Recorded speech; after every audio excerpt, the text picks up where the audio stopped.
नवंबर का महीना Indian automobile market के लिए कैसा रहा है, खासकर फोर व्हीलर मार्केट के लिए, मैं आप लोगों को पहले ही बता चुका हूँ। अगर आप जानना चाहते हो कि नवंबर में सबसे ज़्यादा बिकने वाली एसयूवीज गाड़ियाँ या सबसे कम बिकने वाली गाड़ियाँ कौन सी हैं, तो स्क्रीन के ऊपर मैं लिंक छोड़ दूंगा, आप चाहो तो वो वीडियो भी देख सकते हो। चलिए अब देख लेते हैं कि नवंबर टू व्हीलर मार्केट के लिए कैसा रहा। बहुत खराब या फिर ठीक ठाक।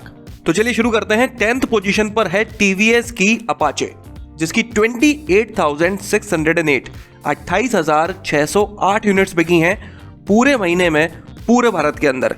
अपाचे टीवीएस का एक काफी पॉपुलर प्रोडक्ट है और हर महीने इसकी लगभग 40 से 45 हजार यूनिट्स बिक जाया करती थी, लेकिन इस महीने इसकी काफी कम बिक्री हुई है। जहां तक कि अगर हम पिछले साल 2020 के नवंबर से कंपेयर करें तो इसकी 31% बिक्री कम हुई है।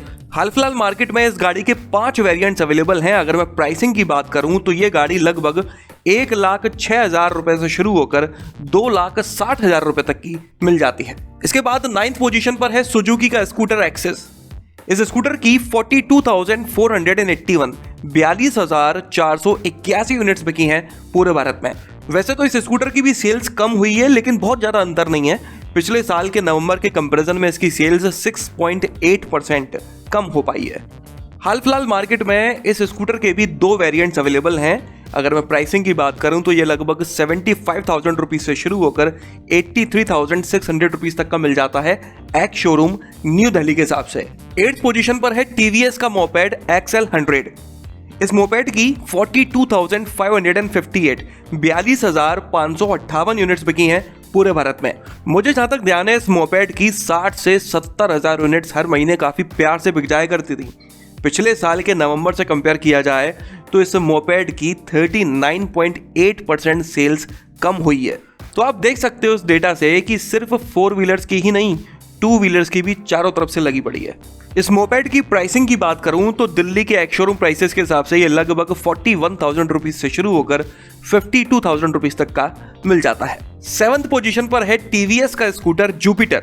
इसकी 44,139 44,139 यूनिट्स बिकी हैं नवंबर के महीने में पूरे भारत के अंदर। जुपिटर एक काफी बेहतरीन स्कूटर है, चलाने में काफी मजा आता है, लेकिन अगर सेल्स की बात करें तो ये भी पीछे ही रह गया। पिछले साल के नवंबर के कंपैरिजन में इसकी सेल्स भी लगभग 30% कम हुई है। और बात करें प्राइसिंग की तो इस गाड़ी के लगभग 2 वेरिएंट्स अवेलेबल हैं जो 66,000 रुपीज से शुरू होकर लगभग 81,000 रुपीज तक के मिल जाते हैं दिल्ली के एक्स शोरूम प्राइसेस के हिसाब से। बात करें 6th पोजीशन की तो इस पर है बजाज की मोटरसाइकिल प्लेटिना। इस गाड़ी की 60,646 60,646 यूनिट्स बिकी हैं नवंबर के महीने में पूरे भारत के अंदर।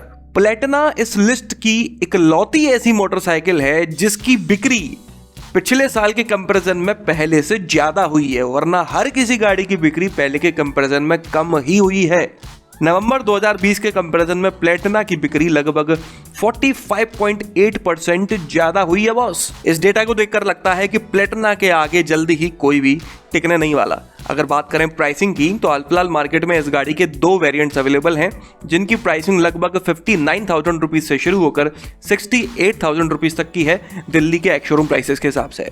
इसके बाद 5th पोजीशन पर है बजाज की सबसे पॉपुलर मोटरसाइकिल पल्सर, जिसकी 61,913 61,913 यूनिट्स बिकी हैं पूरे भारत में। अगर आप लोगों को नहीं पता तो मैं बता दूं कि पल्सर के 9 वेरिएंट्स अवेलेबल हैं मार्केट में। मुझे नहीं लगता कि इतने सारे वेरिएंट्स किसी भी 2 व्हीलर के अवेलेबल होंगे। उसके बाद भी इसकी बिक्री उतनी नहीं हुई और पिछले साल से कंपेयर किया जाए तो इसकी बिक्री लगभग 41% कम हुई है। और रही बात प्राइसिंग की तो दिल्ली के एक्स शोरूम प्राइसेस के हिसाब से इसके सभी वेरिएंट्स 79,000 रुपीज से शुरू होकर मैक्सिमम 1,63,000 रुपीज तक के लगभग मिल जाते हैं। 4th पोजीशन पर है हीरो की मोटरसाइकिल HF डिलक्स। इसकी 76,149 76,149 यूनिट्स बिकी हैं पूरे भारत में। HF डिलक्स कितनी बढ़िया मोटरसाइकिल है ये आप लोग बहुत अच्छी तरह से जानते हो। उसके बावजूद भी अगर सेल्स की बात की जाए ना तो पिछले साल के नवंबर के कंपैरिजन में इसकी सेल्स लगभग 58% कम हुई है।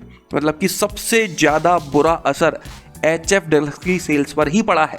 और शायद यही वजह है कि पिछले महीने अक्टूबर में ये third best selling two wheeler थी, जबकि इस महीने एक पोजीशन नीचे लुढ़क कर आ गई है। हाल फिलहाल मार्केट में इसके दो वेरिएंट्स अवेलेबल हैं, जिनकी प्राइसिंग 51,000 रुपीज से शुरू होकर 63,000 रुपीज तक की है, लगभग दिल्ली के एक्स-शोरूम प्राइसेस के हिसाब से। थर्ड पोजीशन पर है HF डिलक्स की जगह छीनने वाली होंडा CB शाइन, जिसकी 83,622 83,622 यूनिट्स बिकी हैं पूरे भारत में। यह गाड़ी बिकी तो दम से है, लेकिन उसके बाद भी इसकी बिक्री पहले के कंपैरिजन में 11% कम हुई है। इसके भी दो वेरिएंट्स अवेलेबल हैं मार्केट में, जिनकी प्राइसिंग लगभग 73,000 रुपीज से शुरू होकर 83,000 रुपीज तक की जाती है दिल्ली के एक्स-शोरूम प्राइसेस के हिसाब से। और सेकंड पोजीशन पर है हमेशा की तरह होंडा एक्टिवा, जिसकी 1,24,082 1,24,082 यूनिट्स बिकी हैं पूरे भारत में नवंबर के महीने में। एक्टिवा कितना पॉपुलर स्कूटर है, लगभग हर किसी घर में आपको ये खड़ा हुआ दिख ही जाता है। उसके बावजूद भी इस जैसी गाड़ी की बिक्री भी 45% नीचे आ गई है पिछले साल के कंपैरिजन में। अब इस जैसी गाड़ियों की बिक्री भी नीचे आएगी तो भाई क्या ही कहने। हाल फिलहाल मार्केट में इसके 3 वेरिएंट्स अवेलेबल हैं, जिनकी प्राइसिंग लगभग 69,000 रुपीज से शुरू होकर 83,000 रुपीज तक की है। और बात करें सबसे ज्यादा बिकने वाली टू व्हीलर के बारे में, तो वो है हमेशा की तरह हीरो का स्प्लेंडर, जिसकी 1,92,490 1,92,490 यूनिट्स बिकी हैं पूरे भारत में। बिक्री तो काफी तगड़ी है, लेकिन उसके बावजूद भी बाकी टाइम के हिसाब से कम ही है। पिछले साल नवंबर के हिसाब से इसकी बिक्री लगभग 23% कम हुई है। हाल फिलहाल मार्केट में इसके 5 वेरिएंट्स टोटल अवेलेबल हैं। और बात करें प्राइसिंग की, तो सभी वेरिएंट्स की प्राइसिंग मिनिमम 65,000 रुपीज से शुरू होकर मैक्सिमम 79,000 रुपीज तक की है दिल्ली के एक्स शोरूम प्राइसेस के हिसाब से। तो ये थे वो 10 टू व्हीलर्स जो नवंबर के महीने में सबसे ज्यादा बिके हैं पूरे भारत के अंदर। अगर आप अपनी गाड़ी के लिए कोई सस्ती और अच्छी एसेसरी खरीदना चाहते हो तो इस वीडियो के डिस्क्रिप्शन में मैंने सारी जानकारी दी हुई है, आप चाहो तो वहां पर जाकर देख सकते हो, पसंद आए तो खरीद भी सकते हो। अरे बबलू, लॉकडाउन खुलते ही टहलने निकल पड़े। महामारी अभी फैली हुई है। सरपंच जी टहलने नहीं, काम पे वापस जा रहे हैं। तुझे डर नहीं लगता वायरस पकड़ लेगा? पहले थोड़ा बहुत डर लगता था, फिर पता चला कि अगर मैंने पूरी सावधानी बरती तो ये बीमारी होने की संभावना कम है। सबसे महत्वपूर्ण है ये मास्क। काम पर मास्क हमेशा पहनूंगा, समय समय पर हाथ धोता रहूंगा और दूसरों से हर वक्त कम से कम 2 गज की दूरी बनाए रखूंगा। खुद को, दूसरों को और अपने परिवार वालों को भी सुरक्षित रखूंगा। अरे भाई, मेरी जिम्मेदारी बनती है तुझे चेतावनी देना, तो दे दिया। जब देश के मेडिकल और स्वच्छता कर्मचारी रोज कोरोना वायरस से लड़ने का काम कर रहे हैं, तो हमारी भी तो जिम्मेदारी बनती है अपना काम करने की। बबलू, तुझे कुछ हो गया तो? हजारों लोग इस बीमारी को हराकर ठीक हो चुके हैं, और अगर किसी कारण मुझे ये बीमारी हो भी जाए तो सरकार ने अस्पताल में हमारे इलाज के लिए पर्याप्त व्यवस्था कर रखी है। ये घबराने का वक्त नहीं, एक दूसरे का हौसला बढ़ाने का वक्त है। अरे ऐसे क्या देख रहा है? तू काम पे जाएगा, मैं नहीं जाऊंगा, नाक नहीं कट जाएगी मेरी। चलो। मास्क। हाँ, मास्क। अरे नाक तो ढक लो। हाँ। कोरोना वायरस से हमें लड़ाई जारी रखनी पड़ेगी, और उससे डर कर नहीं, पूरी सावधानी के साथ डट कर चलिए। रुकी जिंदगी को आगे बढ़ाएं, देश को आत्मनिर्भर बनाएं। जय हिंद। इस वीडियो में तो बस इतना ही। अगर आपको ये पसंद आया तो इसे लाइक कर दीजिएगा, इस चैनल को सब्सक्राइब कर लीजिए और बेल आइकन को दबाना बिल्कुल ना भूलना। आपका दिन शुभ रहे। धन्यवाद।